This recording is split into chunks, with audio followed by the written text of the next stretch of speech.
sungkawa, kita semua prihatin karena hari ini negara kita mengalami tragedi. Yang saya pikir tragedi ini hanyalah simbolik. Apa yang nampak dan terjadi dialami oleh Pak Charlie Chandra hanyalah fenomena gunung es, karena nasib yang dialami oleh orang yang punya tanahnya dirampas dan dikriminalisasi di proyek PIK 2 ini bukanlah hanya dialami oleh Pak Charlie Chandra. Kenapa?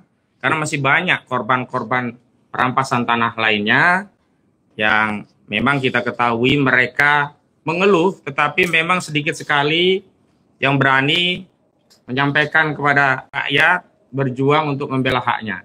Dan tentu saja kami sangat apresiasi ya kepada Pak Charlie Chandra, karena beliau ini setelah menjadi korban dan pernah juga ditahan oleh penyidik, tidak kemudian diam, dan akhirnya kita tahu ada masalah di negara kita, khususnya di wilayah Tangerang, Banten, ada masalah perampasan tanah di PIK 2. Hari ini kita ingin merespon apa yang kemarin sudah disampaikan oleh Polda Banten ya, berkaitan dengan penangkapan Pak Charlie Chandra. Kami ingin tegaskan bahwa rilis Polda Banten bersifat prematur dan tidak komprehensif, sehingga hal-hal yang khususnya berkaitan dengan hak-hak rakyat, hak-hak seorang tersangka, bahkan peristiwa yang kita tahu ramai di sosial media tidak diklarifikasi oleh Polda Banten dan dianggap tidak pernah terjadi. Polda Banten seolah-olah sedang menegakkan hukum, padahal kami berkeyakinan, mohon maaf suaranya ya biar nggak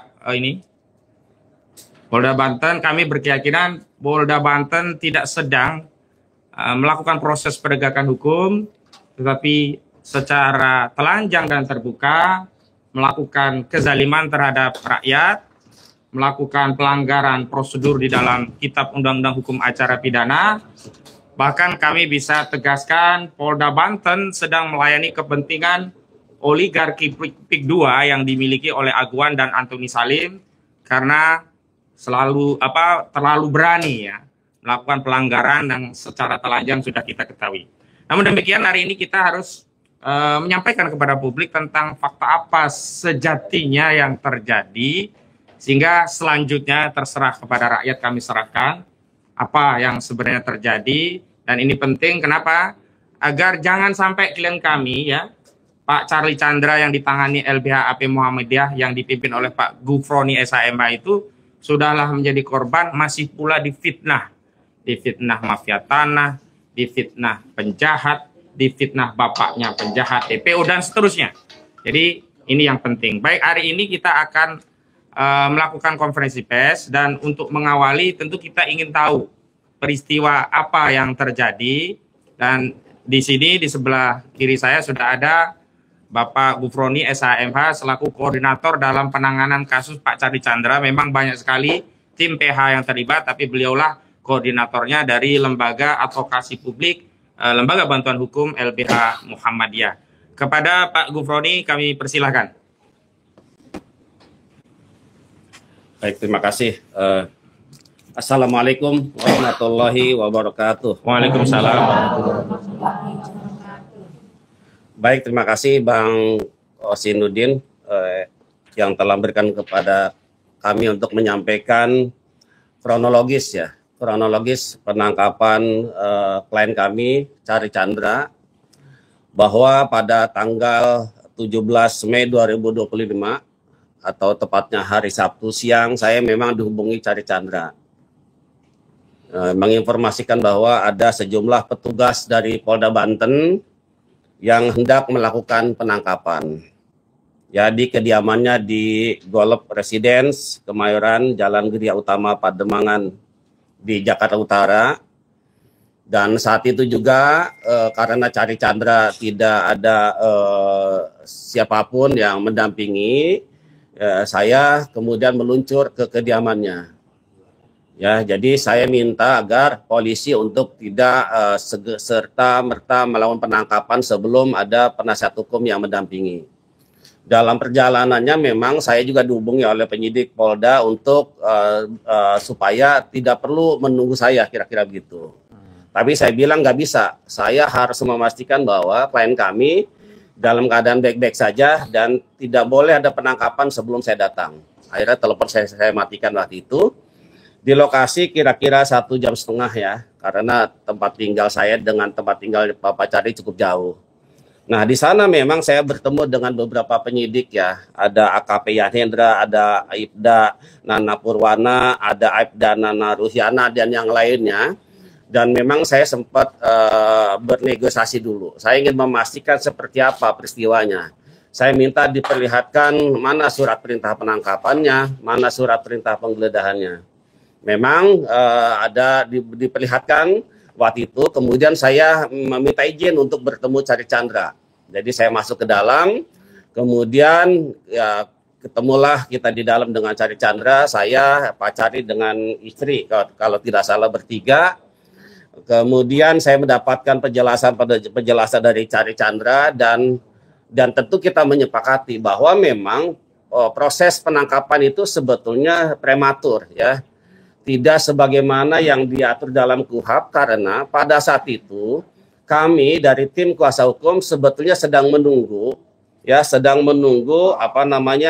jawaban atau tanggapan dari Polda Banten terkait surat permohonan yang kita layangkan sebelumnya, di mana di dalam surat itu kami meminta agar proses pidana ini untuk sementara dihentikan, mengingat karena tim kuasa hukum Cari Chandra juga sudah mengajukan gugatan perdata secara resmi di Pengadilan Negeri Jakarta Utara. Makanya pada saat Cari Chandra diperiksa di Polda, dalam keterangannya bahwa klien kami tidak bersedia untuk diperiksa sebelum ada jawaban dari Polda yang mengabulkan atau menanggapi surat yang kita layangkan. Namun ternyata tiba-tiba di hari yang Sabtu itu ternyata sudah banyak anggota kepolisian yang kurang lebih mungkin 20 orang yang tiba-tiba berusaha untuk melakukan penangkapan.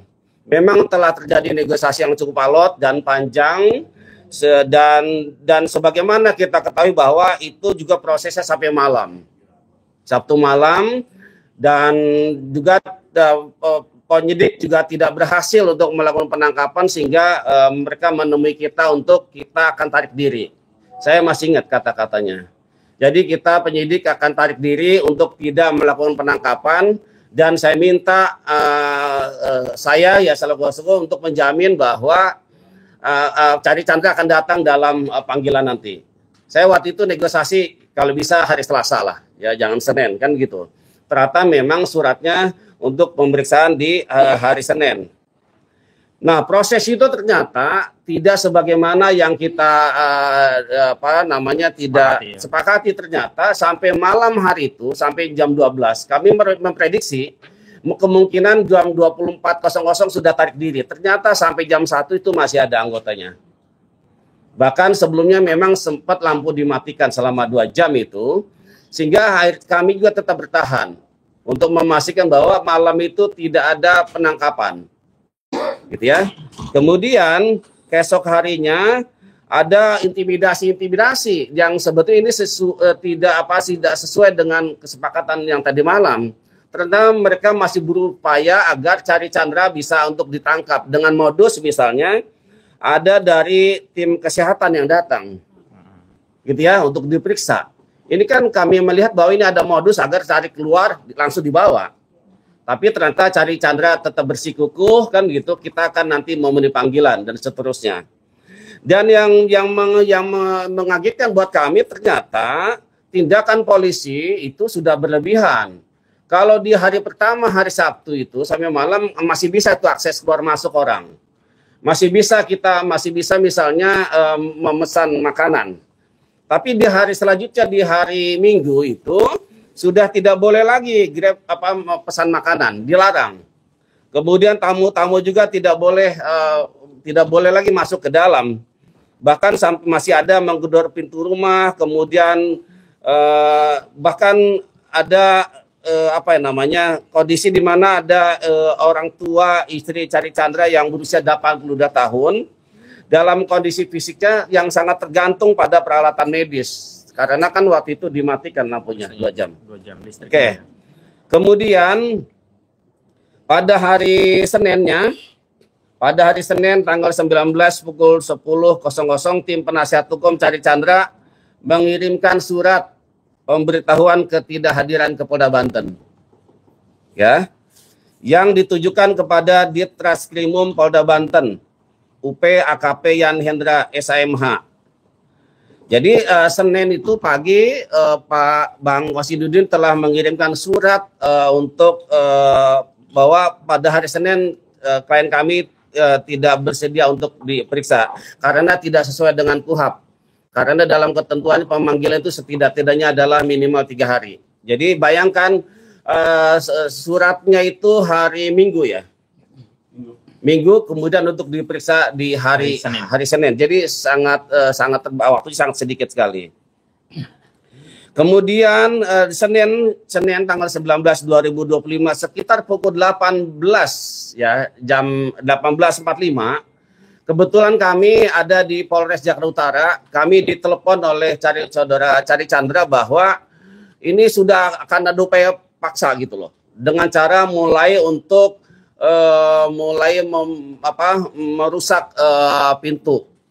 Dan diberitakan bahwa sebelumnya sudah ada banyak anggota-anggota polisi. Ini sesuatu yang di luar dugaan. Jadi benar saja bahwa pada sekitar pukul 18.45 itu petugas Polda Banten memaksa masuk ke rumah Cari Chandra dengan mendobrak pintu dan jendela rumah. Jadi awalnya jendela dulu dia masuk salah satu. Kemudian pintu luar itu dibuka, kemudian pintu dalam juga dijebol, ditendang dengan sepatu sehingga saat itu Cari Chandra yang memang posisinya sedang berada di depan pintu yang itu kemudian langsung dibawa oleh anggota dari Polda Banten yang hanya bercelana pendek dan berkaus dan tidak mau menunggu tim penasihat hukum yang untuk mendampingi. Jadi kami datang waktu itu, Cari Chandra sudah dibawa oleh Polda Banten. Ya. Jadi kami sempat mendokumentasikan waktu itu di lantai 2 ya sebagai barang bukti untuk sewaktu-waktu kita gunakan bahwa telah terjadi pengerusakan yang dilakukan oleh penyidik Polda Banten dengan cara merusak pintu dan jendela rumah. Pada malam hari itu juga sekitar pukul 8 malam atau itu. Kemudian kami meluncur ke Polda Banten. Malam hari itu juga. Ya, dan sampai di sana memang sudah ada penjagaan yang cukup ketat. Bahkan saya lihat di gerbang itu ada beberapa petugas polisi yang berseragam dan dengan memakai senjata yang cukup lengkap. Bahkan di dalam itu saya lihat ada apel malam. Saya tidak tahu apakah malam itu ada apel. Ada pasukan Brimob yang sedang apel di depan masjid di dalam Polda Banten. Kemudian kami memang diberikan masuk. Jadi kami 7 orang, kemudian kami tim PH 3 orang masuk ke dalam. Ketemulah kami dengan Direktur Kriminal Umum, Kasubdit, Wakil Direktur dan penyidik-penyidik yang lain. Tetapi malam itu Cari Chandra sama sekali kita tidak bisa bertemu. Kami berupaya kepada direktur agar kami bisa bertemu dengan Cari Chandra untuk memastikan kondisinya. Apakah beliau baik-baik saja? Apakah ada bekas-bekas penganiayaan dan seterusnya? Tapi selalu dikatakan bahwa kita harus taat SOP. Tidak bisa kemudian ini Cari Chandra untuk bisa bertemu dengan penasihat hukum sekalipun.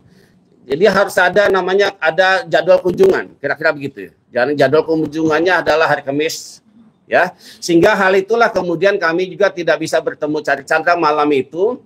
Dan kami memang diperlihatkan ada BAP tebal, bahwa katakanlah ini berkasnya sudah lengkap, P21 gitu ya. Bahkan diperlihatkan juga surat dari Kejaksaan Tinggi Banten yang menyatakan bahwa perkara ini sudah P21, maka ini sudah harus segera dilimpahkan. Jadi itu yang bisa kami sampaikan pada Senin malam. Kemudian hari Selasanya kita sudah mendengar bahwa Polda Banten melaksanakan press conference. Ya. dengan menghadirkan Saudara Chandra Chandra dengan menggunakan pakaian tahanan dan dalam keadaan diborgol. Jadi ada beberapa hal pernyataan dari Direktur Kriminal Umum yang sebetulnya itu juga sepenggal-sepenggal. Karena mereka bilang bahwa apa yang terjadi narasi di luar itu sepenggal-sepenggal. Jadi karena diputar berulang-ulang, ditayang berulang-ulang itu benar. Saya katakan apa yang disampaikan oleh Direktur Kriminal Umum itu juga sepenggal-sepenggal. Jadi tidak melihat pokok persoalan yang lebih utuh. Bahwa ada perkara pidana, oke, ada putusan, tetapi jangan lupa bahwa ada perkara perdata yang sudah ingkrah. Di mana Sumita Chandra, almarhum dari ayahnya Chandra Chandra, selaku pembeli itu dikatakan sebagai pembeli beritikat baik. Jadi tidak ada misalnya bahwa Sumita Chandra dianggap melakukan pemalsuan. Jadi itu. Jadi kita juga harus luruskan itu. Kemudian ya hari Rabunya kami mendapat informasi bahwa Chandra Chandra akan dilimpahkan ke Kejaksaan Negeri Kabupaten Tangerang atau Kejaksaan Tiga Raksa. Maka saat itu juga kami meluncur ke Polda Banten. Ya hari Selasa siang ternyata sudah keburu dibawa. Jadi akhirnya kita tunggu di Kejaksaan Negeri Kabupaten Tangerang di Tiga Raksa dan dilakukan serah terima dari Polda Banten ke tim JPU langsung yang menangani nanti. Sudah ada tanda penyerahan segala macam. Kemudian di hari itu juga sorenya, ya setelah dari Kejaksaan Negeri Tiga Raksa, Chandra Chandra langsung dititipkan di Rutan kelas 1A Tangerang atau biasa disebut dengan istilah Rutan Jambe. Jadi disitulah kami sempat ketemu, bahkan termasuk di Kejaksaan Negeri kita sempat ngobrol sedikit dan kita berikan support. Intinya Chandra Chandra dalam keadaan sehat, tegar dan siap untuk menghadapi kasus walaupun ini adalah yang terjadi yang 2 kali. Mungkin itu saja kronologi singkatnya. Terima kasih dari saya, kurang lebihnya mohon maaf. Assalamualaikum warahmatullahi wabarakatuh. Waalaikumsalam warahmatullahi wabarakatuh. Baik, sebelum pendalaman terhadap kronologis, karena hadir juga Bang Samsir Jalil, salah satu kuasa hukum yang bisa menambahkan apa yang belum tersampaikan.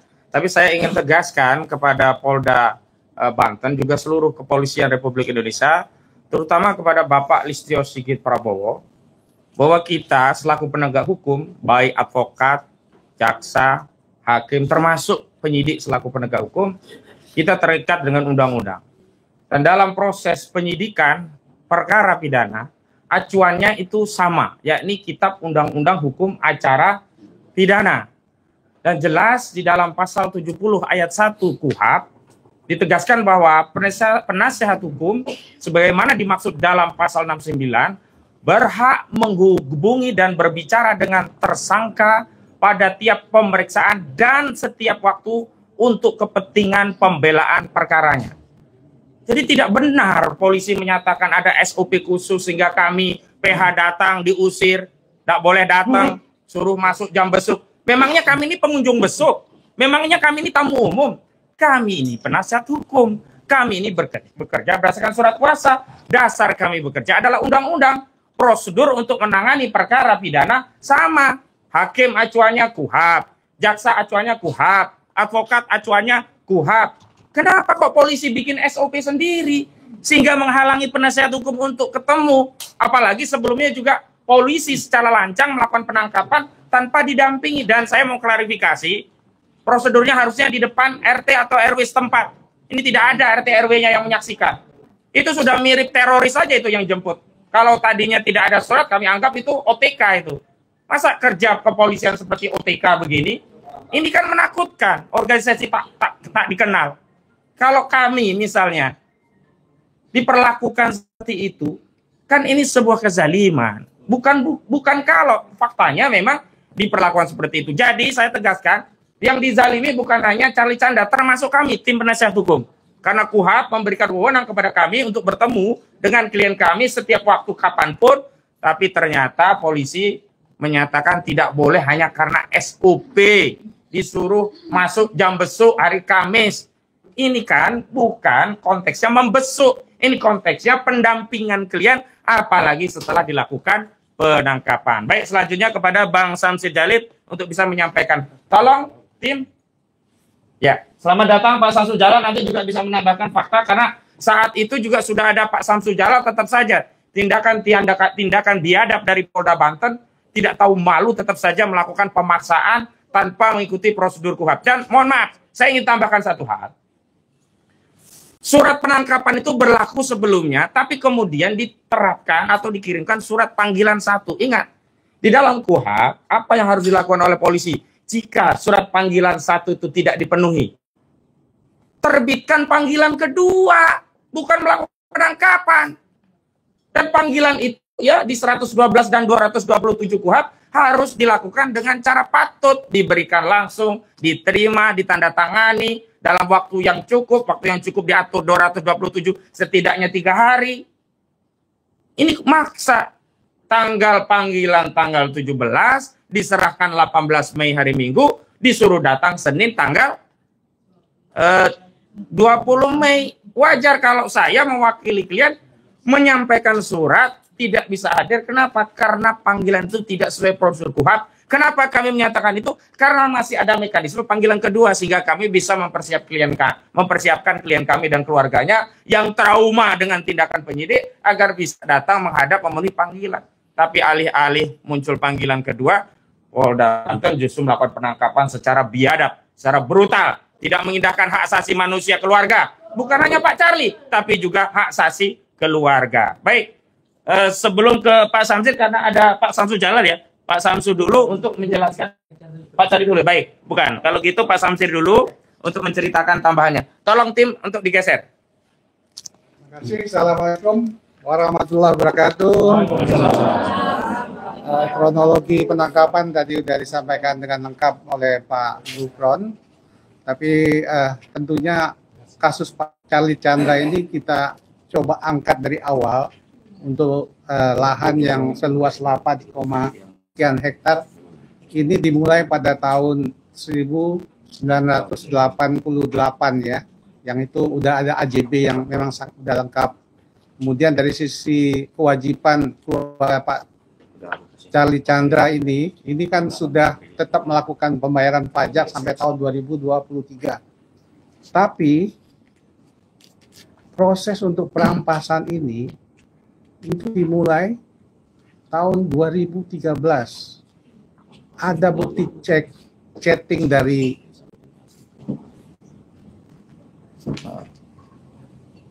yang namanya Hanafi Wijaya, itu dari PIK 2 itu menghubungi Bapak Sumita Chandra tahun 2013 untuk proses,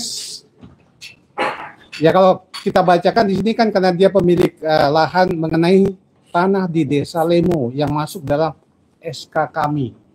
Nah ini kan tentu di tahun 2013 ini yang tanah yang dari 1988 sampai 2013, 25 tahun dikuasai penuh dan dimanfaatkan secara penuh oleh Pak Sumita Chandra, orang tua dari Pak Charlie Chandra ini setelah 25 tahun mulai ada keinginan untuk mengambil alih. Ini komunikasinya ada dalam chat antara Ali Hanafi Wijaya dengan Pak Sumita Chandra. Kemudian proses inilah berlanjut sampai kemudian Pak Sumita Chandra ini meninggal tahun 2015 di Australia. Kemudian dari sinilah kemudian diangkat masalah perkara kasusnya Pak Charlie Chandra ini sampai kemudian kami tanggal 17 Mei kemarin sebagai penasihat hukum ini dibuat kaget, sangat kaget. Karena tanggal 29 April kita masih ke Polda Banten itu untuk memenuhi panggilan. Yang di sana kita sudah ada kesepakatan untuk melakukan seperti yang disampaikan Pak Gufron tadi. Kita menunggu jawaban. Sehingga pada tanggal 19 kemarin itu kita sebenarnya menunggu untuk mendapat jawaban. Tapi yang kita dapati adalah kami dihubungi, saya mula-mula Pak Gufron, untuk penangkapan Pak Charlie Chandra. Jadi ini merupakan Ya, tadinya ya sifatnya ya tentunya yang saya sampaikan tadi 2013 ada proses perdata ya untuk pembelian lahan. Kemudian dengan tipisnya aja menjadi pidana dan penangkapan. Jadi saya betul-betul sampai hari ini juga saya shock. Karena malam itu saya sampai tengah malam juga ada di lapangan. Saya juga melihat rumah itu lampunya dimatikan 2 jam. Lampunya dimatikan 2 jam. Tadi sampaikan ada orang tua dari Pak Charlie itu yang memerlukan penanganan medis, itu darurat pada waktu itu. Jadi setelah itu ya, seperti yang disampaikan Pak Gufron tadi, penyidik juga menghubungi kami, lampu sudah kami hidupkan. Jadi memang ada hal-hal yang memang dia ngaku kami lampu sudah kami hidupkan. Kami akan keluar. Jadi untuk itu, seperti yang disampaikan Pak Gufron, dia akan memberikan surat untuk panggilan. Jadi itu yang bisa saya lengkapi dari proses penangkapan kemarin. Jadi berdasar kebijakan proses jual beli yang dengan itikat baik sampai kemudian dikriminalisasi dengan tipis aja. Dari sini kami sebagai penasihat hukum yang sangat selalu mendampingi, selalu Pak Charlie Chandra ini begitu kooperatif, dipanggil datang. Selalu datang, tepat waktu. Tapi kok tiba-tiba ya proses penangkapan. Ini yang dapat saya sampaikan, menambah yang sudah sampaikan Pak Gufron tadi. Terima kasih. Assalamualaikum warahmatullahi wabarakatuh. Waalaikumsalam warahmatullahi wabarakatuh. Baik, sebelum ke Pak Samsu Jalal, ini ada istri dari Pak Charlie Chandra. Beliau nanti akan menjelaskan apa yang dialami dan perasaan keluarga karena ada tindakan brutal dari Polda Banten. Ada Bu Elis Charlie Chandra di sini hadir bersama kita. Kepada Ibu dimohonkan untuk bisa bercerita, Bu, apa yang Ibu alami saat terjadi peristiwa itu. Tim, tolong ada yang petugas penggesernya ya, biar Bang Basit ya. Oke, silakan Ibu Elis. Ya. Selamat siang semua. Agak didekatkan mic yang di situnya. Nah itu. Oke, silakan. Ya, selamat siang semuanya. Saya istri Charlie Chandra, Elis. Saya di sini pertama aku ingin berterima kasih untuk kepercayaan semuanya, publik masyarakat kepada Charlie Chandra. Terima kasih sudah mempercayai Charlie Chandra. Ini merupakan dukungan moral yang sangat besar buat Charlie, buat saya dan keluarga. Ya, pada saat itu kita merasa pada saat penangkapan itu saya merasa yang ada di saya itu merasa ketakutan. Kenapa tiba-tiba nggak ada kabar, nggak ada apa-apa, tiba-tiba udah ada penangkapan. Dan pada saat itu karena kita sendiri dan Pak Charlie, kita minta supaya mereka tunggu pengacara kita datang. Ya, dan hal itu berlanjut sampai malam, sampai minggunya juga, ya, sampai mereka di sana sampai hari Senin. Apa yang terjadi pada saat malam itu, apa benar lampu di dalam rumah itu dimatikan? Iya, ada dimatiin. Iya. Itu memang nggak ada listrik sama sekali ya? Nggak ada. Sementara Jadi orang tua. Jadi benar-benar gelap, benar-benar gelap.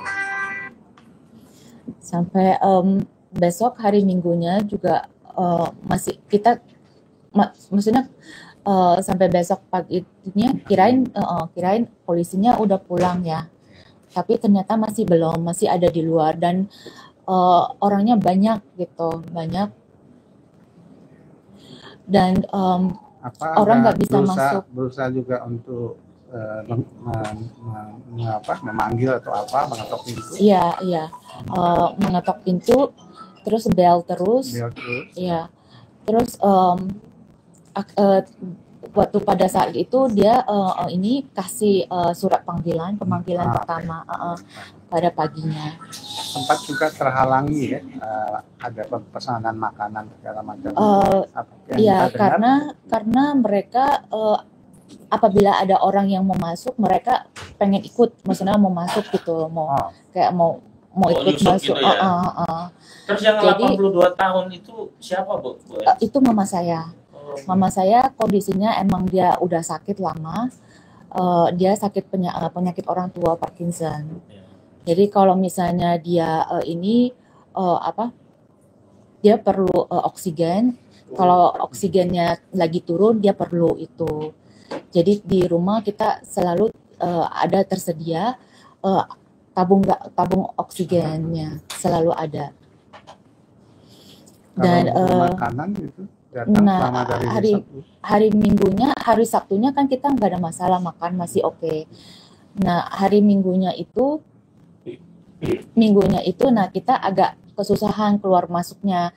Jadi kalau misalnya kayak ada orang yang mau datang juga nggak dikasih gitu. Terus ada kalau misalnya kita sendiri juga takut mau pesen Gojek karena nggak berani keluar gitu. Jadi akhirnya hari Minggu kita semua di rumah, dan hari Seninnya kita sempat berpikir ini anak-anak gimana ya, mau sekolah nggak gitu. Maksudnya gimana cara keluarnya gitu kan. Biar nggak khawatir mereka masuk gitu ya. Iya, sempat kepikir apa anak-anak mau diliburkan dulu hari Seninnya. Tapi pagi itu ya Pak Kozin datang, akhirnya anak-anak bisa sekolah dan anak-anak hari Senin sekolah. Hari Senin kita beraktivitas seperti biasa. Nah hari aparat masih di depan, tapi mereka udah nggak berani deket-deket, maksudnya jadi kita keluar masuk bisa hari Seninnya. Jadi hari Senin anak-anak keluar masuk sekolah, terus les sore. Nah pas sorenya jam 6 saya sama anak-anak pulang dari pulang les. Nah dari sana aku lihat mereka banyak sekali orangnya yang berkumpul. Nah pas itu saya di mobil dengan anak-anak, dan mereka datang menghampiri mobil saya dengan mengetok jendela supaya aku turun gitu. Tapi karena ada anak-anak, aku nggak mau turun karena aku nggak mau hal begini itu kelihatan anak-anak saya. Jadi udah di depan rumah. Wow. Mereka udah di depan rumah. Sampai dengan mobil itu di depan rumah, mereka di depan ketok-ketok. Iya. Untuk memaksa supaya aku turun, memanggil saya turun gitu ya. Nah, tapi karena ini aku pikir ini aku nggak mau anak-anak lihat, akhirnya aku putar mobil ini titipin anak saya ke tetangga. Baik, harapannya Bu terhadap kasus yang dialami suami Bu apa kepada masyarakat, kepada Pak Polisi dan yang lain? Saya berharap masyarakat publik tetap mendukung Charlie Chandra, tetap mempercayai Charlie Chandra bahwa dia ada di pihak yang benar. Dia bukan orang jahat, dia bukan maling tanah, begitu juga papanya. Suami saya orang yang baik. Dia tidak melakukan hal-hal begitu. Saya mohon supaya keadilan bisa kita dapati, nama baik bisa kita dapat kembali. Dan sekarang suami saya udah ditahan. Saya mohon masyarakat bisa mengikuti dan mengawal terus kasus ini sampai ke persidangan, agar di persidangan hakim jaksa bisa bersikap netral dalam kasus ini. Saya, anak-anak sangat merindukan suami saya, papanya, anak saya. Setiap malam mencari papanya, selalu menanyakan dedinya ada di mana. Saya bilang dedinya lagi kerja di luar. Ditanya terus berapa lama pulangnya, dan itu saya nggak bisa saya sangat nggak bisa menjawab. Aku sangat bingung gimana menjawabnya. Ini ada catatan kemarin anak saya sempat chat teks ke dedinya, ke nomor handphonenya. Dia suruh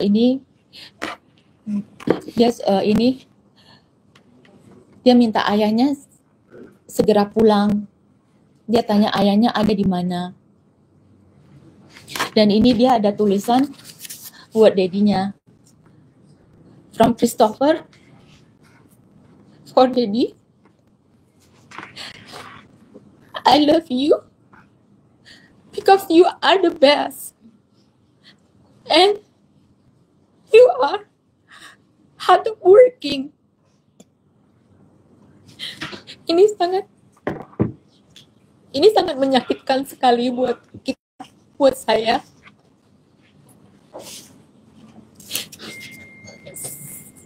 Saya berharap ini cepat selesai. Suami saya bisa segera pulang, bisa segera berkumpul dengan anak-anaknya.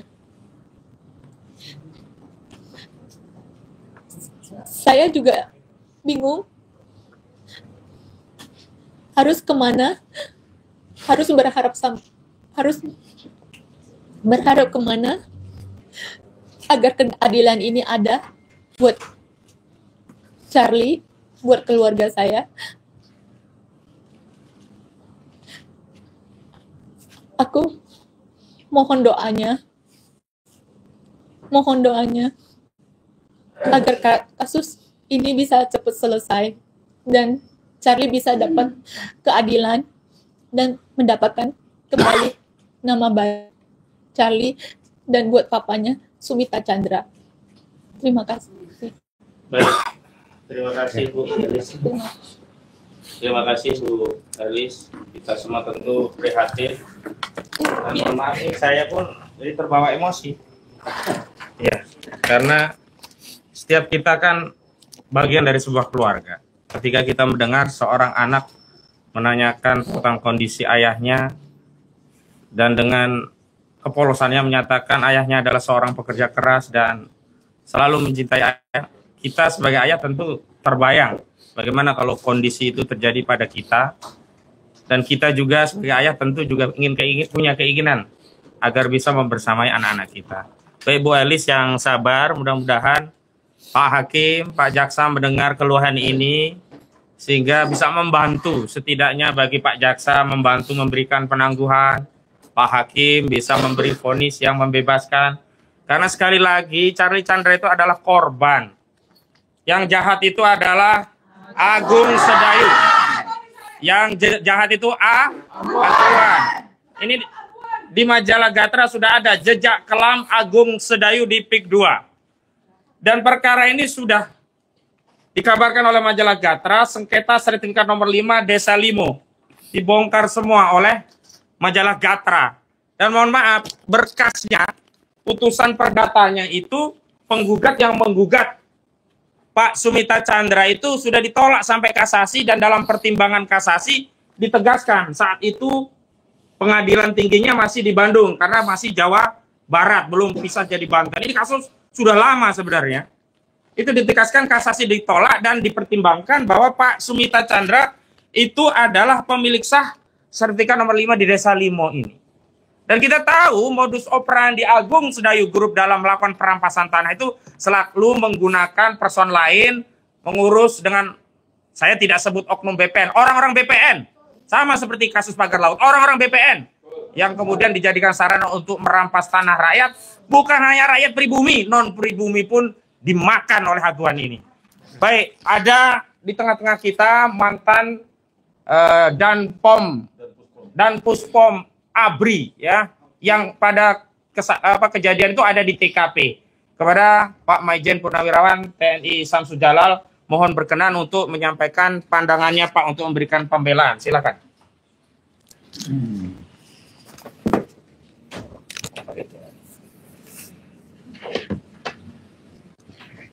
Tidak apa-apa, ini anu aja. Ini. Bismillahirrahmanirrahim. Assalamualaikum warahmatullahi wabarakatuh. Waalaikumsalam warahmatullahi wabarakatuh. Saya berterima kasih sekali hadir pada sore yang berbahagia ini bersama kawan saya Purnawirawan juga, Pak saya Didu. Alhamdulillah. Terus terang saja, kami ini Purnawirawan ya, nggak ada apa-apanya. Kami sebagai orang yang beriman ya, hanya amal ma'ruf nahi mungkar. Sampai sama polisi saya bilang, kalian ini apa sih? Kalian polisi rakyat atau polisi aguan? Saya bilang gitu. Ada apa? Saya bilang, Bu ya yang sopan. Ini rumahnya dikepung kayak gitu kan. Alhamdulillah juga banyak juga anggota-anggota polisi militer yang hadir pada waktu itu. Mereka juga loyal. Sudah, wah ini ada Samsud Jalal nih, ada apa? Nah, mereka hadir. Jadi untuk dalam Puspom nggak usah khawatir karena anggota yang hadir juga bukan apa-apa. Hanya ada Samsud Jalal, itu aja. Jadi saya ini terpanggil. Karena apa? Itu saya bilang, kita ini apa? Amar ma'ruf nahi mungkar. Gak ada lain lagi. Karena bakal kita itu aja. Bagaimana untuk menegakkan keadilan. Mencegah kemungkaran itu. Nah, saya hadir malam itu juga untuk mencegah kemungkaran. Karena saya tahu siapa aguan. Itu sama aja. Oh, kita mengerti juga lah. Polisi bukan main kan. Bangun apa di PIK 2 itu? Di Pantai Indah Kapuk itu. Bangun posko Brimob sana kan. Diresmikan oleh Kapolri gitu kan. Astagfirullah, saya nggak tahu lah. Makanya negeri kita ini apa sih?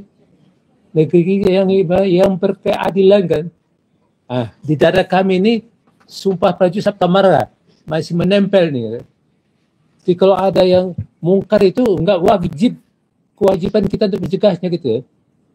Kita yang mau menegakkan yang baik. Kalau itu baik, oke. Itu amal perbuatan kita. Karena kita mencari bakal aja untuk bakal kita nanti di hari belakangan ini, hari depan nanti. Itu aja. Jadi saya terima kasih pada Ibu Chandra juga, Ibu Charlie, ya masih mentalnya masih kuat walaupun anaknya juga menanyakan mana papa, mana ayah. Ya. Tapi insya Allah ya Tuhan akan memberikan keberkahan dan memberikan dukungan moral ya supaya tetap tabah. Karena percayalah yang kalau kita orang Jawa bilang Tuhan itu tidak pernah sare kan. Allah itu juga pernah tidur. Dia pasti mendengarkan dan mengawasi mana yang baik, mana yang tidak baik. Insya Allah itu Pak Charlie itu berbuat baik kan, karena dia mempertahankan hak dia kan itu. Hanya si aguan yang bisa merampok dengan ahli nafiah itu, saya tahu kok. Saya tahu aguan juga, saya tahu ahli nafiah. Saya pernah juga memperjuangkan tanah di mana namanya itu di sana juga. Itu juga tanah orang dibeli, ditawar serendah-rendahnya, kalau nggak dipaksa, dikerjain oleh polisi. Hanya polisi sejak dulu sudah bekerja sama dengan ahli nafiah itu. Akhirnya apa? Belum lunas dibayar, cari tanah yang lain. Dipaksakan juga begitu. Begitulah seterusnya. Sehingga tanah di sana itu sudah dikuasai oleh mereka semuanya. Nah inilah yang mereka akhirnya mungkin waktu itu Presiden ke-7 meresmikan sebagai PSN kan gitu. Itu apa? Tanah dirampok, jadi nggak benar itu. Jadi makanya saya terus terang aja dengan para pemerintahnya hanya itu aja, amal ma'ruf nahi mungkar. Gak ada lagi. Kita juga mengharapkan dukungan. Dan tadi saya dengar mahasiswa sudah siap memberikan ultimatum sama DPR juga. Tanggal 7 Juli bilangnya kami akan turun, akan menduduki DPR. Dan itu Legend Marina Soeharto tuh bagus tuh. Pokoknya bubarkan DPR, kembali ke Undang-Undang 45. Itu yang sampaikan Purnawirawan itu kan itu aja gitu. Dan yang lainnya itu reshuffle itu betul. Karena yang duduk di kabinet sekarang itu kan orang-orang Jokowi semua gitu. Baik, ya, itu aja yang kami sampaikan. Semoga Allah juga selalu memberkati kita semuanya dan selalu panjang umur. Wassalamualaikum warahmatullahi wabarakatuh. Warahmatullahi wabarakatuh. Terima kasih Pak Samsu Jalal. Bahkan bukan hanya pernyataan beliau ini ada di lokasi dan ya mampu memberikan perlindungan kepada Pak Charlie Chandra. Memang modusnya polisi ini baru melakukan tindakan kalau sudah nggak ada lawyer dan malam-malam, sudah mirip PKI aja, maka saya sebut sudah mirip PKI malam-malam gitu. Kalau PKI itu kan komunis wajar, ini polisi kok melakukan hal seperti PKI. Jadi polisi itu seperti apa sebenarnya? Dan hadir di tengah kita Bang Said Didu yang juga sudah lama setahun lebih mengadvokasi kezaliman PIK 2. Maka kita mintakan beliau agar kita paham peta kezaliman proyek PIK 2 ini di tanah Banten, bukan hanya yang terjadi terhadap Pak Charlie Chandra. Kepada Pak Said Didu dipersilakan. Assalamualaikum warahmatullahi wabarakatuh. Hari ini tepat 1 tahun saya meminta Gufron dengan PP Muhammadiyah menyatakan berada di garis terdepan untuk membela rakyat yang tersoling. Hari ini pas 1 tahun tepat di kantor PP Muhammadiyah. Jadi saya pikir hanya jalan Allah aja yang menuntun. Bagi saya, Charlie Chandra adalah pahlawan. Karena dari sekian puluh orang yang kena kasus seperti Charlie Chandra, itu tidak ada yang berani masang badan. 3 hari sebelum Charlie Chandra ditangkap, dia bawa toko besar, etnis Chinese juga, dan orang kaya, jauh lebih kaya dari Charlie Chandra, yang tanahnya sedang digusur, dan kita mau bela. Setelah saya kontak lagi, dia mundur, dan berkali-kali seperti itu, banyak sekali. Tetangga saya etnis Chinese juga, supaya orang paham bahwa ini bukan masalah etnis. Itu bayangkan ibunya sudah tua, datang penyidik ke rumahnya, disidik, habis itu berapa hari kemudian meninggal. Polisi datang dengan etnis tertentu, tahulah, etnis timur. Nah, jadi intimidasi seperti ini berlanjut. Jadi saya ingin menyatakan penangkapan Charlie Chandra itu adalah proklamasi dari PIK 2 menyatakan aku masih kuat dan kalian nggak bisa lawan saya. Itu proklamasi. Itu proklamasi bagi mereka. Jadi jangan anggap ini kasus sederhana. Ini kasus pesan PIK 2. Hai aparat, lakukan yang aku minta sekarang. Saya pikir perintah itu datang dari Aguan dan dilaksanakan. Karena mereka sekarang ini betul-betul ingin menunjukkan giginya bahwa Charlie Chandra saja yang pemberani, aku masih bisa hadapi. Dan ingat, penyidik yang muncul terus hanya satu. Siapa namanya? AKP Yan Hendra. Itu satu, dan itu juga yang melakukan hal yang sama di berbagai kasus yang dikriminalisasi. Orang itu juga. Jadi, mohon publik paham, penangkapan Charlie Chandra adalah proklamasi PIK 2 bahwa jangan coba-coba lawan saya karena polisi masih di tangan saya. Itu saya pikir pesannya.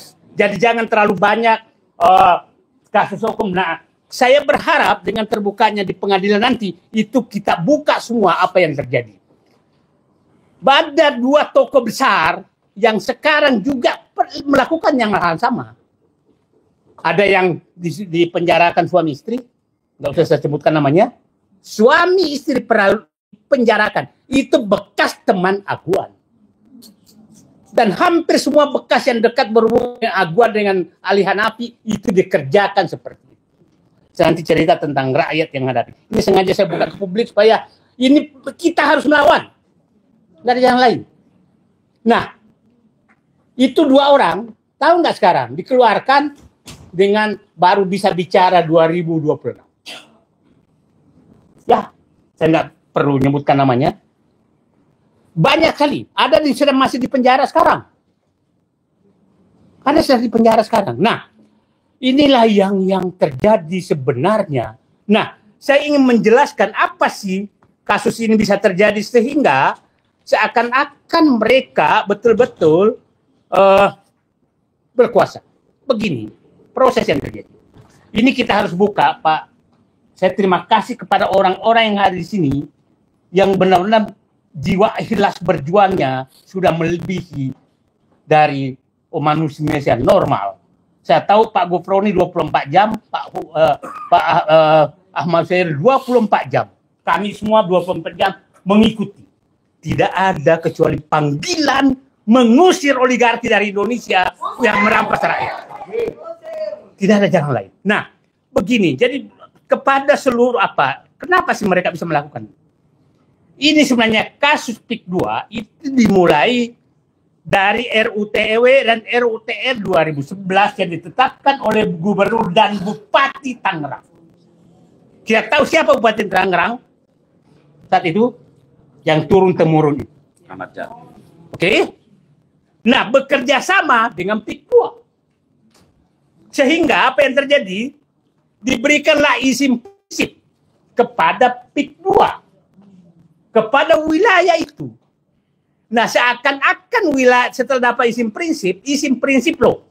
Bukan izin pembebasan loh. Bahwa apabila Anda mau membangun, boleh. Itu biasa. Tapi dibalik, kepada seluruh aparat, itu seakan-akan wilayah itu sudah pengakuan milik dia. Itulah kata-kata Ali Hanafi kepada siapa? Sumita Chandra menyatakan, tanahmu masuk peta kami. Dan itu dilakukan ke semua orang yang punya tanah. Ternyata termasuk tanah Said Didu menyatakan masuk peta kami. Masuk peta kami, kan kurang ajar. Seakan-akan tanah itu sudah miliknya. Nah, dengan masuk peta itu, maka seakan-akan terserah. Nah, setelah masuk peta, izin prinsip, maka semua data tanah yang ada di situ ada di tangan PIK 2. Kerjasama dengan kepala desa, BPN, semua ada di tanah. Bayangkan, tanah saya yang ada di sana, saya sendiri nggak tahu luasnya. Dia tahu luasnya. Bayangkan saya kan bilang, tanah saya sekitar 9 hektar. Dirut, Agus Rayu menyatakan tanah saya itu cuma 9 hektar. Hebat kan?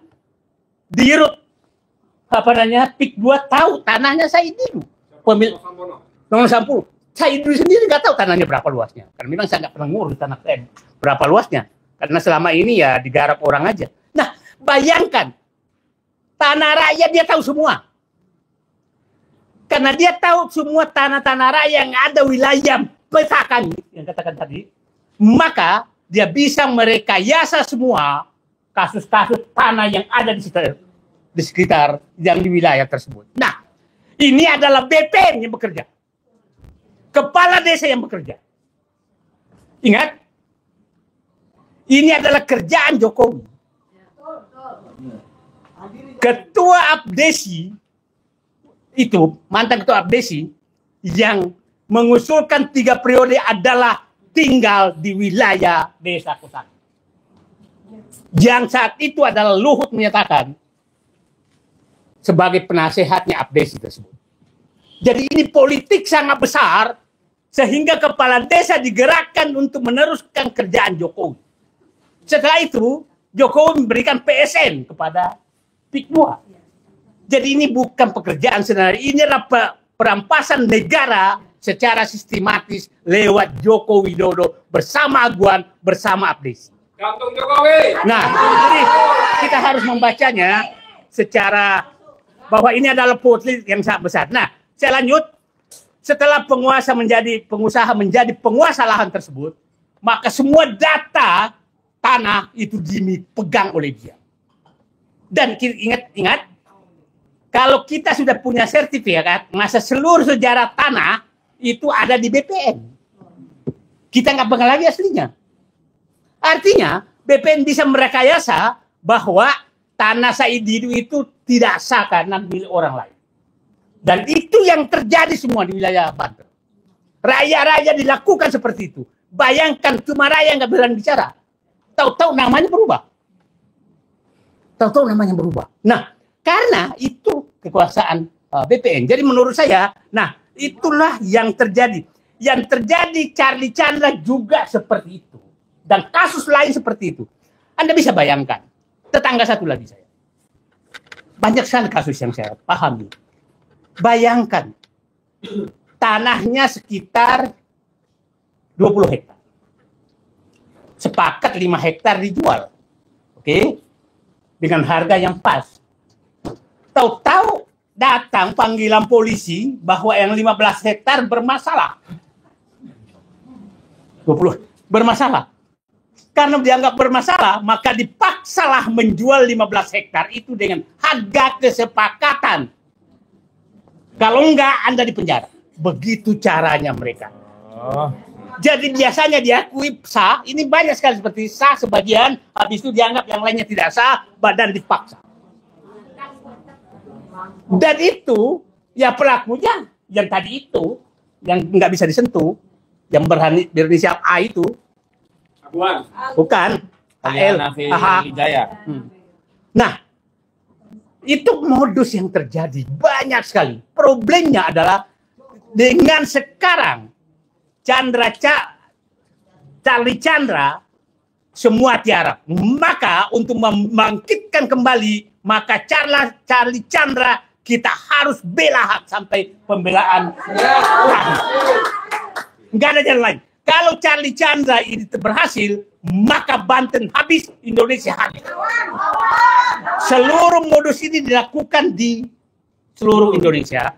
Karena pelakunya adalah, mohon maaf, itu adalah aparat desa dan seluruh aparat BPN, aparat hukum, itu melakukan hal yang sama.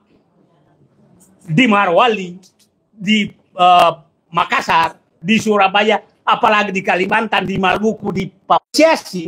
Udahlah, akui aja, jual aja. Jadi bayangkan, nah ini kasus pertama yang ingkar sekarang supaya publik paham, bukan kasus kedua. Nah, dipaksa, kan lucu. Ini perlu publik paham. Di Banten, siapapun berperkara tanah yang menang adalah aguan.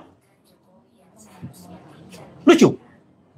Nah, saudara berperkara, kalau siapa menang, aguan yang ngambil tanahnya. Berperkasi ada dengan tetangganya, aguan yang ngambil tanahnya. Lucu, yang berperkara orang lain tapi yang ngambil aguan. Terus negara apa ini? Ya, kalau kasus Charlie Chandra bertentangan dengan siapa pembeli tanah itu, siapa namanya? Nio. Ya, yang mengakui? Dr. Nio. Ya kalau dia menang yang dia dong dapat. Kenapa aguan yang dapat? Dipakai aja, Kasus Fuad juga begitu, kasus macam-macam begitu. Jadi semua orang berperkara, Anda berperkara dengan iblis pun di wilayah PIK 2, itu yang menang adalah aguan. Tanahnya diambil aguan. Aparat hukum harus mendengar ini. Bahwa ini tidak masuk akal. Saudara berperkara karena dibosok aguan, tapi tanahnya kalau siapa yang menang, kalau kalah, maka tanah masuk ke PIK 2. Ini logika mana? Harusnya tanahnya pindah ke saudaranya dong. Bukan pindah ke aguan dong. Nah, ini logika mana gitu nih. Ini mohon maaf karena saya bukan orang hukum maka berpikir liar aja. Karena memang menghadapi orang liar harus kita berpikir liar juga. Nah, jadi sekarang sebenarnya semua perkara tanah di PIK 2, apapun perkaranya, itu yang menang ke aguan. Terus negara ini mau diapain? Oke. Yang keempat, dipaksa jual di kantor pengembang dan disaksikan oleh aparat dengan ancaman bahwa ada masalah surat tanah. Ini kasus Chandra Charlie juga demikian, kasusnya seperti itu. Bayangkan Chandra Charlie datang, Charlie Chandra datang ke kantor PIK 2, aparat polisi ada di sana. Polisi siapa itu? Ada di sana dan penyidik. Ini negara apa? Gitu loh. Nah, dipaksa oleh aparat desa dengan surat tanah tumpang tindih. Ini aparat desa, ingat di desa ya, di desa itu birik yang banyak. Dan itu betul di tangan desa. Dan ingat, semua kepala desa di wilayah Banten itu sudah betul-betul ujung tombak daripada PIK 2. PIK 2. Nah, jadi ya tadi saya katakan, Ketua Abdesi Nasional itu yang mengusulkan Jokowi 3 periode. Itu deh kepala desa Kosambi. Dan siapa di belakangnya? Artinya negara ini memang Jokowi mengambil alih lewat aguan dengan menggunakan seluruh perangkat yang ada. Ketujuh, dipaksa jual dengan alasan harus dibebaskan karena PSN. Ini yang dipakai pada saat PSN, padahal PSN-nya hanya di 1.700 hektar, 50 hektar. Nah, ini yang dipakai. Yang ke-8 dipaksa jual dengan cara lahan diisolasi dan dibayar dengan harga yang sangat murah. Ini diisolasi, tanah saya saja, itu ada 1 hektar sawah saya nggak bisa lagi ditanami karena irigasinya sudah ditutup oleh PIK 2. Hektaran tanah yang ada di wilayah itu yang nggak bisa ditanami lagi. Kampung-kampung diisolasi seperti itu. Nah, terus pertanyaan saya sekarang, Pak Sugeng Waras di sini, darah saya mendidih, Pak. Melihat bahwa ada orang yang sangat istimewa yang tidak bisa disentuh oleh hukum dan dia bisa mengatur aparat hukum untuk merampok negara. Saya yakin Pak Presiden Prabowo seorang jenderal, mudah-mudahan darahnya juga mendidih dan selalu menyatakan saya rela mati bersama rakyat, dan saya dari awal menyatakan Pak Prabowo kalau mau mati bersama rakyat datanglah ke PIK 2 dan kita mati bersama. Terima kasih. Assalamualaikum warahmatullahi wabarakatuh. Salam panjang. Selanjutnya kepada Bang Marwan Batubara untuk menyampaikan pandangan. Tolong ada yang menggeser ke Bang Marwan. Ya, pakai ini Bang, bikin aja.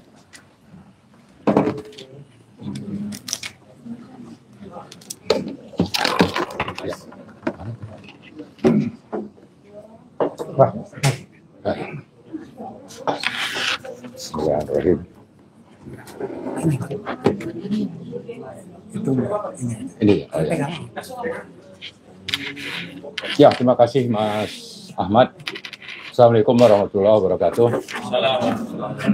Ada beberapa hal yang ingin saya sampaikan. Pertama, tentu saja kita ingin mengucapkan rasa keprihatinan yang mendalam atas musibah yang dialami oleh sahabat kita, yaitu Pak Charlie Chandra, termasuk juga sekaligus memberikan apresiasi yang tinggi atas keberanian beliau bersikap seperti tadi sudah disebut Pak Said, ada puluhan orang yang mengalami hal yang sama, tapi justru hanya beliaulah yang berani untuk bersikap. Bersikap untuk apa? Bersikap untuk melawan kezoliman, untuk mempertahankan hak.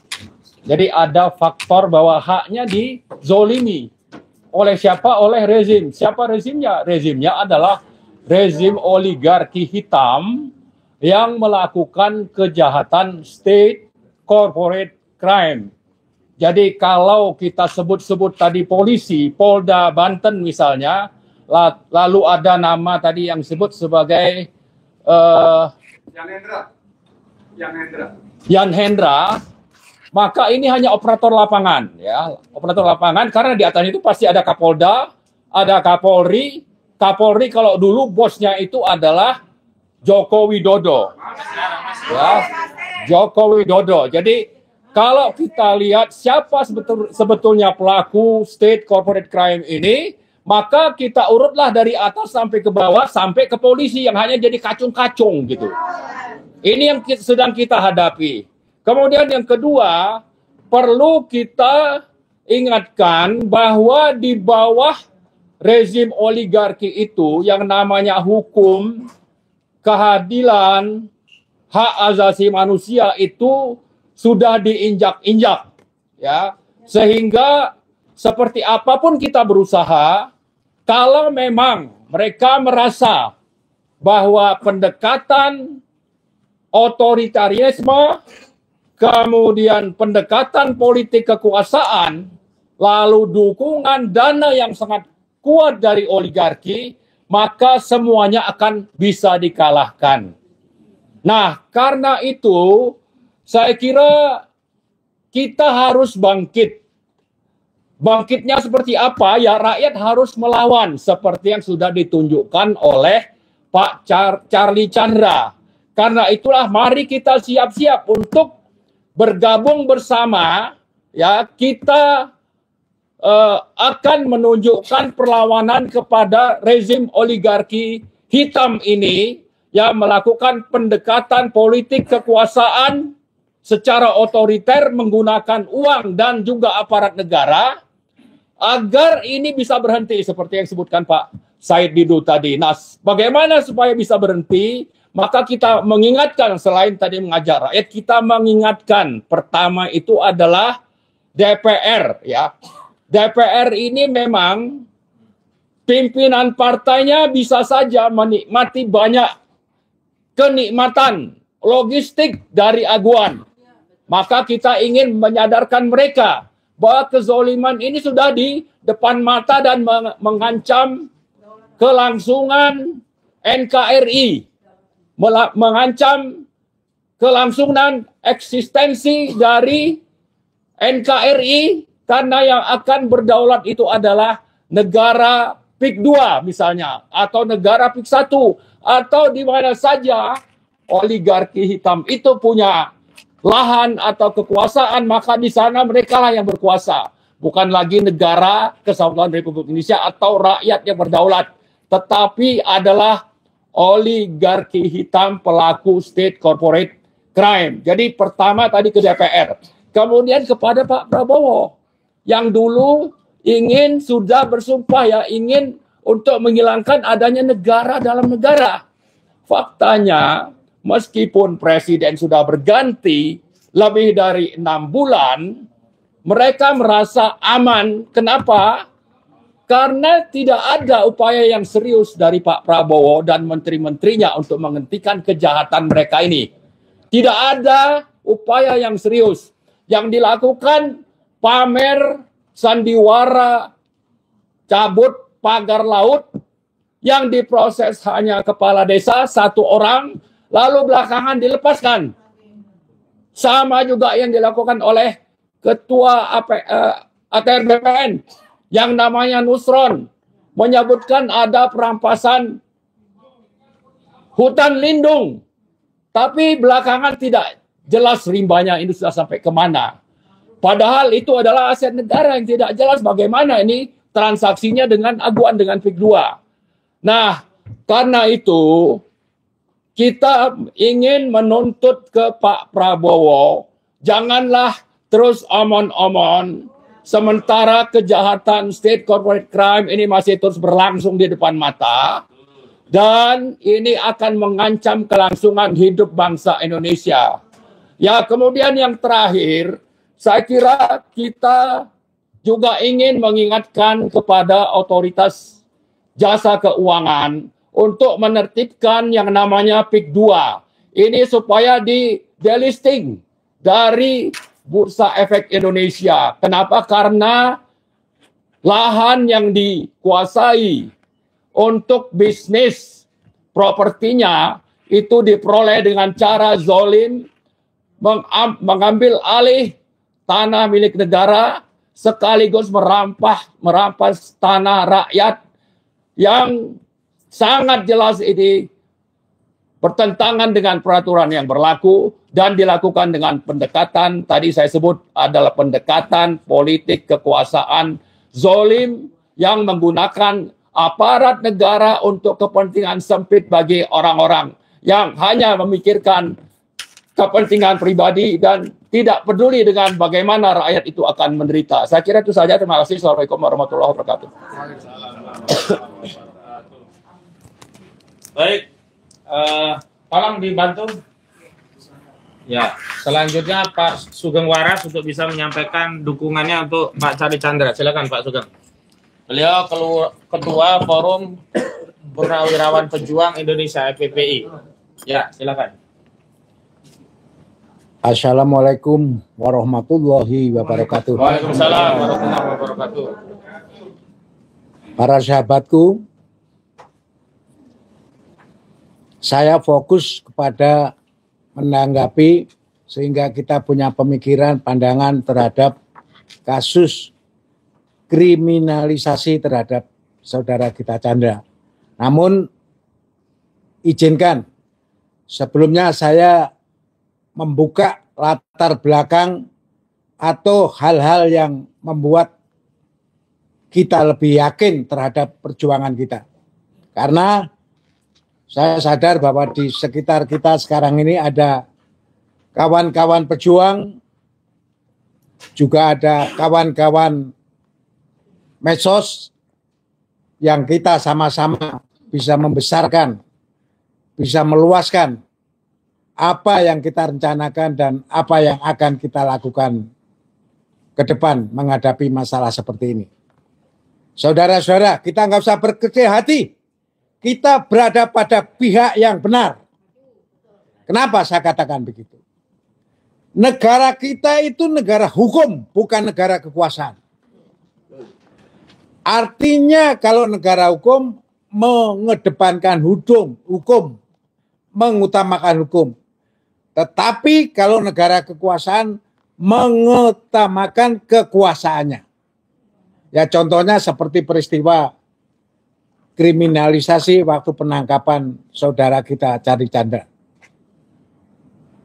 Negara yang mengutamakan hukum pasti yakin, kita ingat, sumber hukum yang tertinggi kita adalah Undang-Undang Dasar 1945. Ini saya singgung agar menambah keyakinan kita bahwa perjuangan kita pada perjuangan yang benar, bukan andal apa asal-asalan. Di mana disebutkan pada pasal 28 bahwa kita diberi kesempatan berserikat, berkumpul yang dijamin dan dilindungi oleh undang-undang. Jadi banyak sekali yang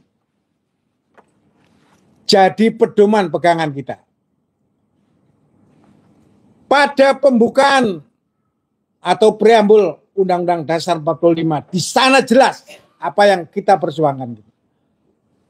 Bahwa kita sesungguhnya mempunyai hak untuk kebebasan kemerdekaan. Oleh karenanya atau oleh sebab itu, maka penjajahan di atas dunia harus dihapuskan. Karena tidak sesuai dengan peri kemanusiaan dan peri keadilan. Itu yang menjadi dasar kita. Kita sebenarnya sedang melawan penjajah. Bentuk penjajahan singkat saja ya seperti yang dilakukan Aguan. Jadi itu penjajah yang harus kita lawan. Jangan ragu-ragu. Kalian tidak bekerja sendirian.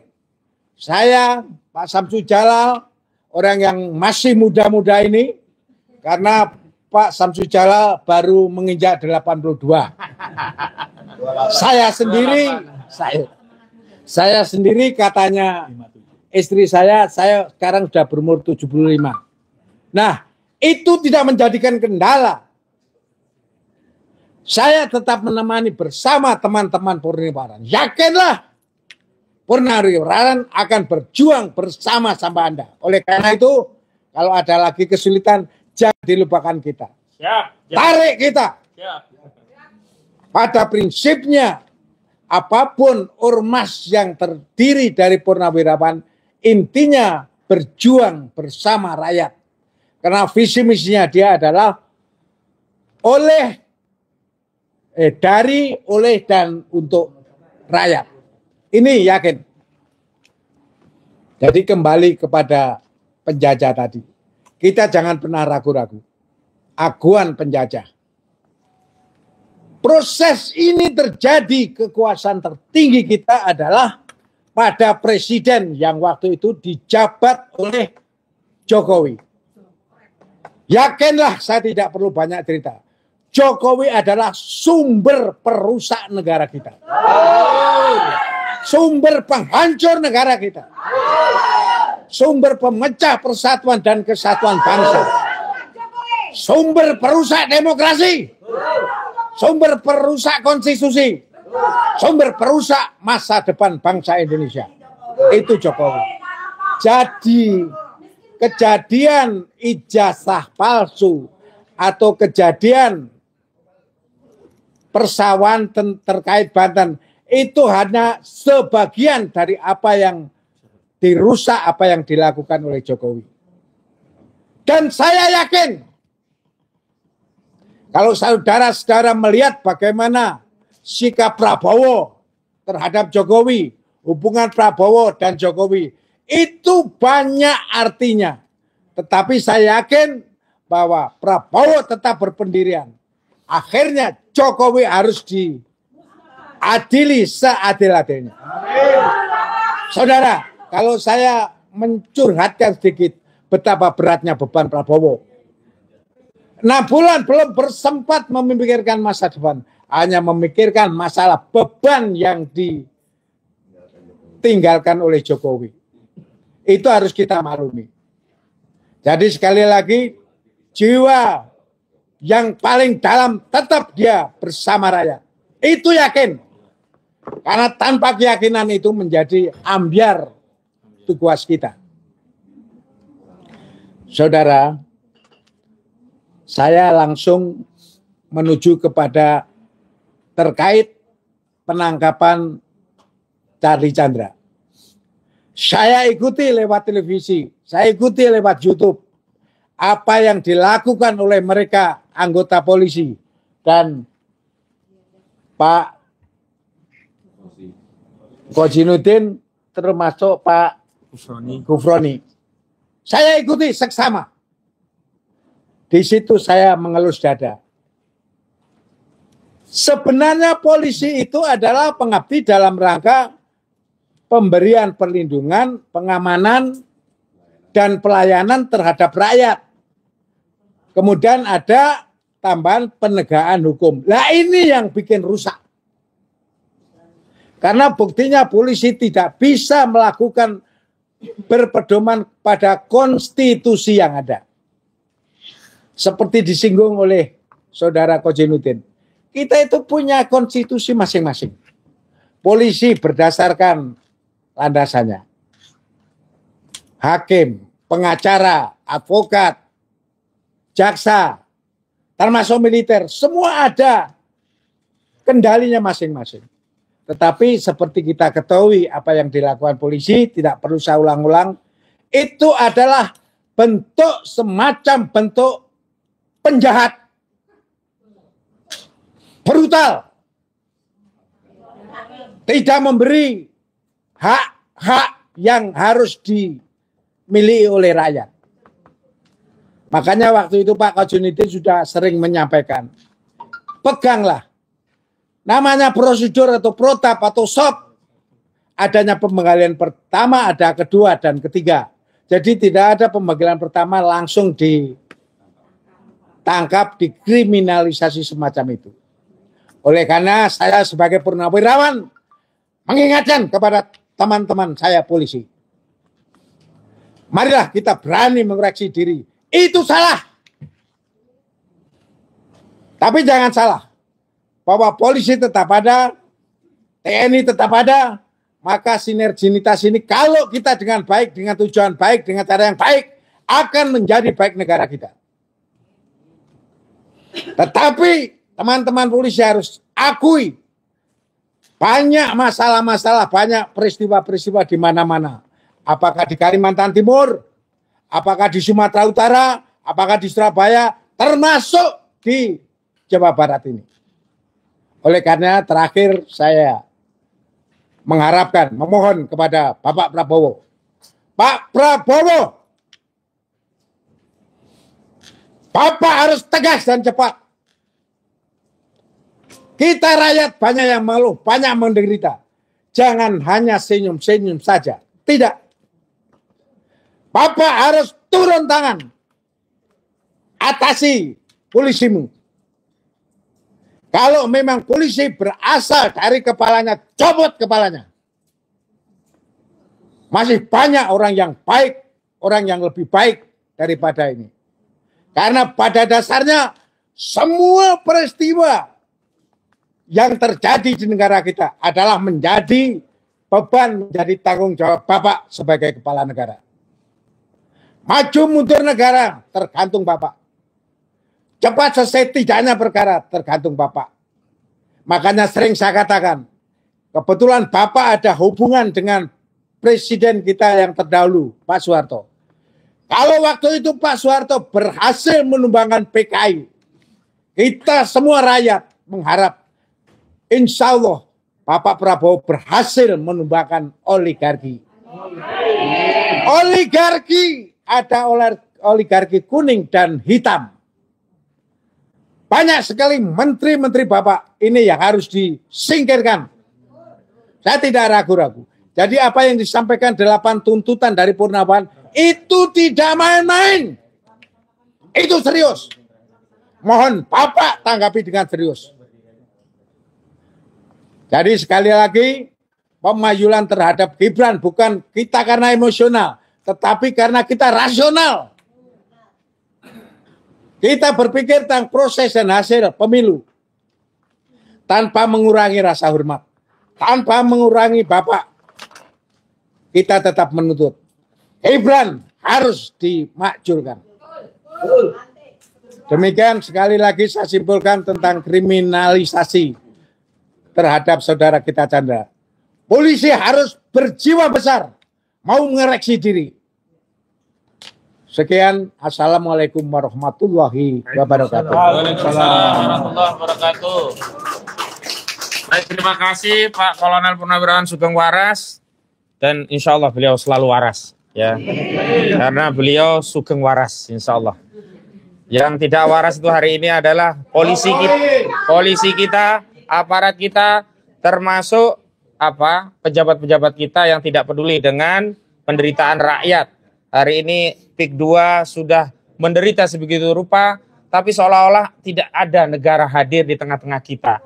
Tidak ada aparat yang mau peduli, pejabat yang mau peduli, sampai presiden pun tidak berkata sepatah kata pun untuk membela rakyatnya yang dulu memilih dirinya, yang melegitimasi dia sebagai penguasa. Selanjutnya ada dari UI Watch, silakan Pak Heru. Oke, berdiri saja Pak Heru. Oke. Bismillahirrahmanirrahim. Assalamualaikum warahmatullahi wabarakatuh. Salam. Pada hari ini kita semua sedang mengkritisi sikap, langkah, dan tindakan dari Polri yang benar-benar membuat kita prihatin dan malu sekali. Betul? Kenapa? Karena kalau kita lihat mereka punya slogan yang namanya presisi. Ya, itu presisi apa itu namanya? Gombal semuanya. Karena di situ mereka bilang mereka akan berkeadilan, tapi faktanya mereka melakukan hal yang di luar dan melanggar slogan. Artinya di sini dari pihak Polri sendiri juga harus introspeksi dan Propam juga harus melihat seperti ini. Apakah kalian membiarkan saja, dan Kapolri juga harus, kalau memang Kapolri benar maka dia harus sadar. Tapi kalau tidak benar maka kita betul seperti Pak Sugeng tadi, kita ingatkan Presiden agar segera mengganti Kapolri.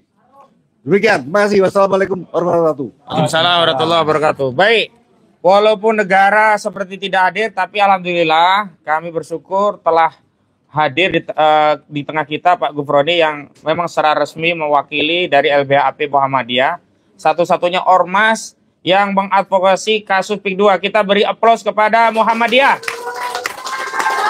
Ya.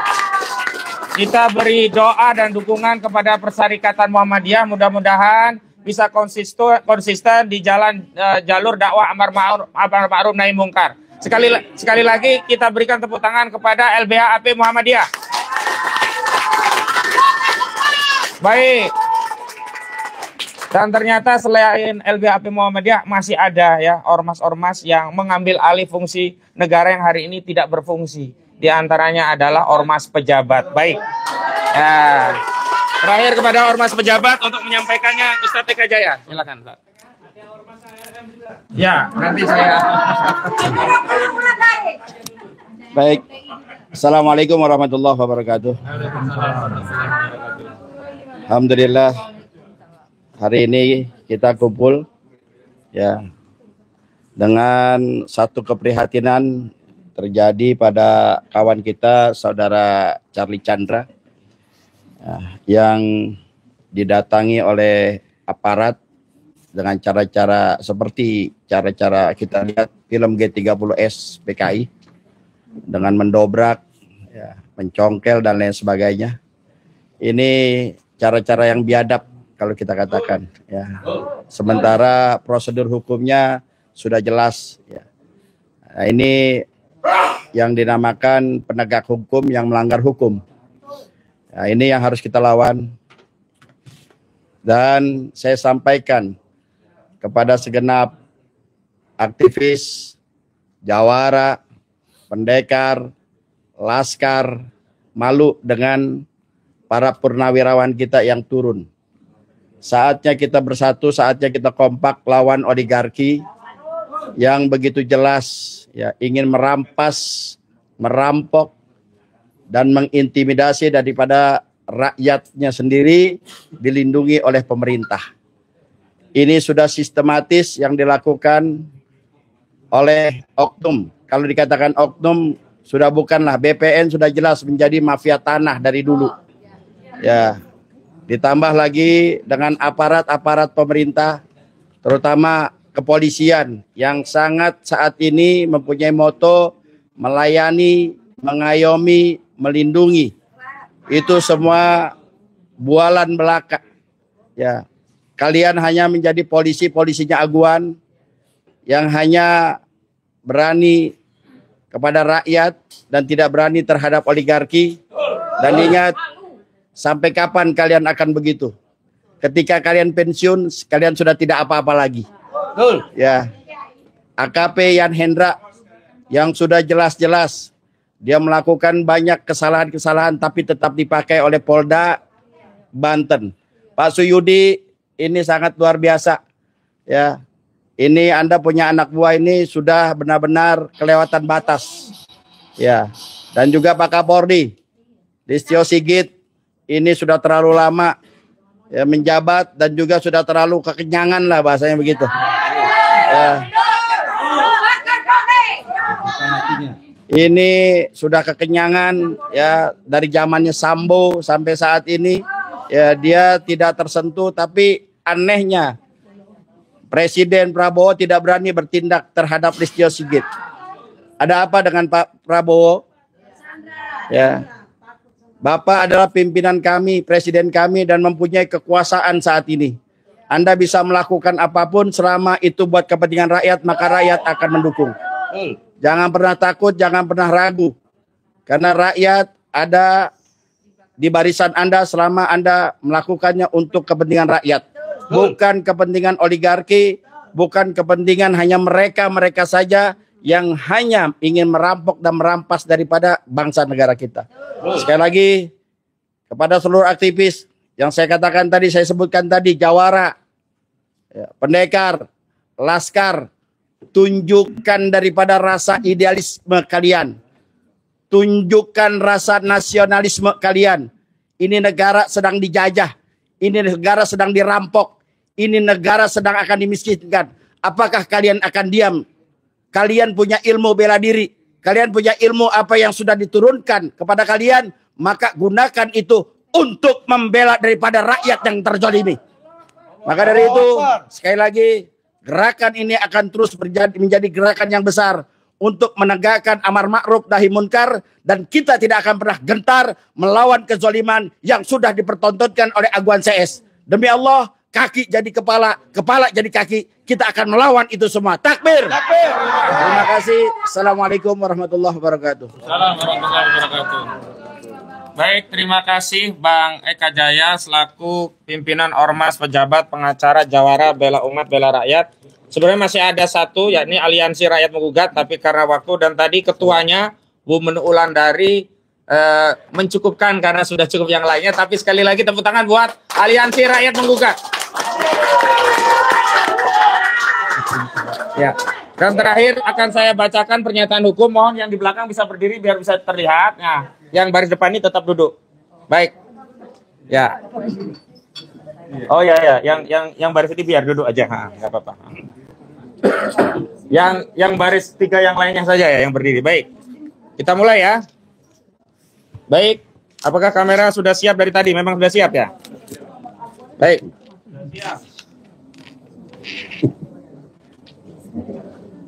Bismillahirrahmanirrahim. Pernyataan hukum. Tolak kriminalisasi Charlie Chandra. Selamatkan rakyat Banten dari kezaliman proyek PIK 2 milik Agwan dan Antoni Salim.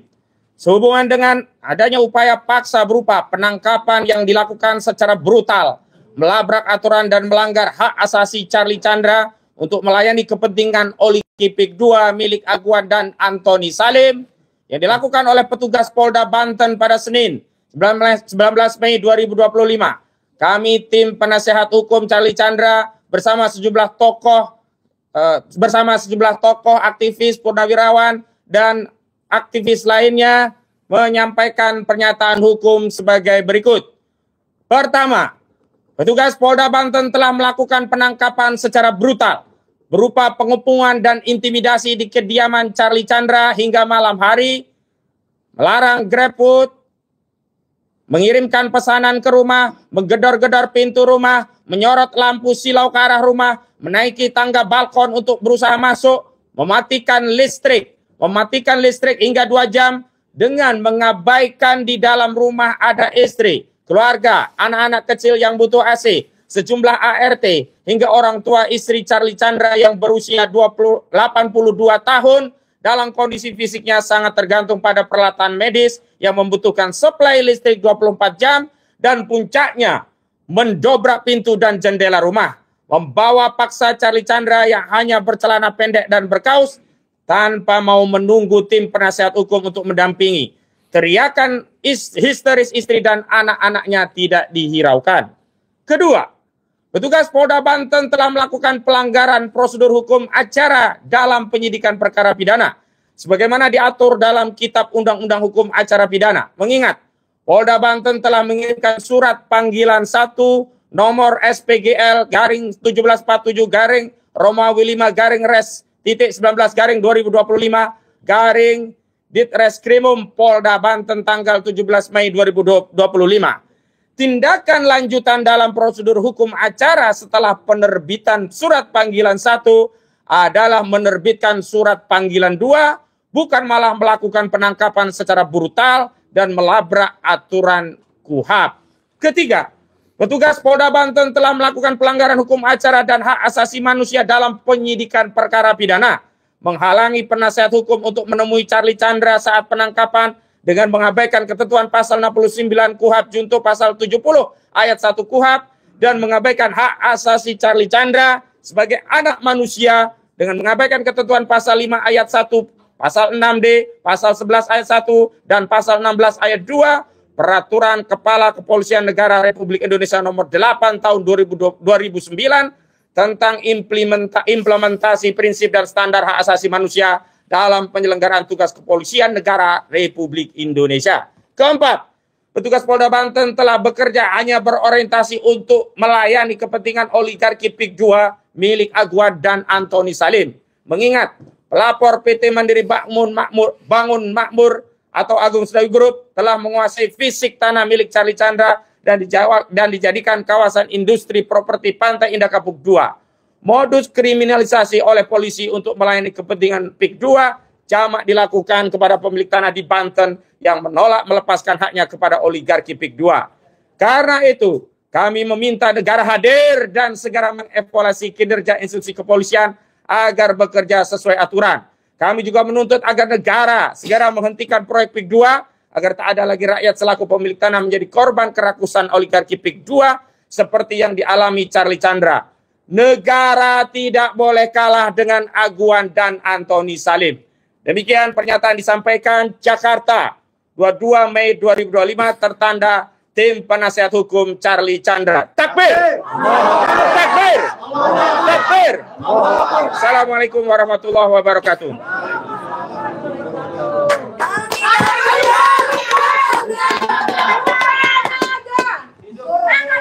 Baik, terima kasih para tokoh sekalian. Kita sudah selesai dan diperkenankan untuk ngobrol atau yang lainnya. Terima kasih ya semuanya. Jam 7 ke